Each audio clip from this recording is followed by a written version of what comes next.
আমরা তো ৭১-এর স্বাধীনতা কেউ দেখিনি, কিন্তু আমরা ২৪-এর স্বাধীনতা দেখেছি। যারা আসতে পারেনি, যারা বিভিন্নভাবে আহত হয়ে হসপিটালে আছে, তাদের উদ্দেশ্যে কি বলতে চাই?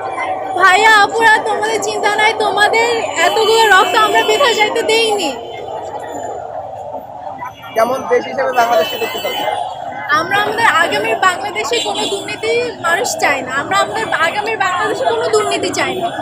সেই দুর্নীতি রুখে দেবে কারা? এই আমরা স্টুডেন্টরাই।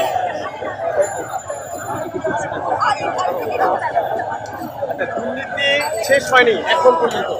হ্যাঁ, এখনো কিছু চাঁদাবাজরা আছে যারা আমাদের স্টুডেন্টের নাম ভাঙা চাঁদা নিতেছে। আমরা চাই সরকারের এই দিকটা একটু দেখুক। এইভাবে আমাদের স্টুডেন্টদের নাম বদনাম হইতেছে।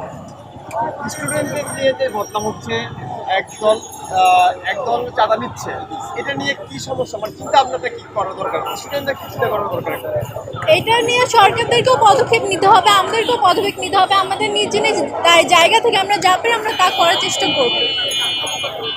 এই যে আজকে ছাত্র জনতার মধ্যে ছাত্ররাই একজন নেতা হয়ে আসছে, দুইজন, কেমন লাগছে, ফিলিংসটা কেমন?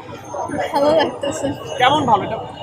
অনেক ভালো লাগতেছে। আমরা কি বলবো, ছিল সমন্বয়কারী হয়ে গেল নেতা, দেশের প্রধানের প্রধান একজন জায়গার মধ্যে বসে আসছে, কেমন লাগছে, ফিলিংসটা কেমন? ওই ফিলিংসটা জানতে চাচ্ছি। বুঝলাম না। আচ্ছা, আজকে আপনি এই আন্দোলন করলেন, আপনার কি নাহিদ ভাইয়া তারপর ওদের কথা বলতেছে? তাদের কথা বলতেছে, আজ কেমন লাগছে তাদের এই জায়গাতে দেখতে? ভালো লাগতেছে। বর্তমানে একটা জোয়ারের সঙ্গে জাতীয় সঙ্গীত পরিবর্তন নিয়ে কথা হচ্ছে।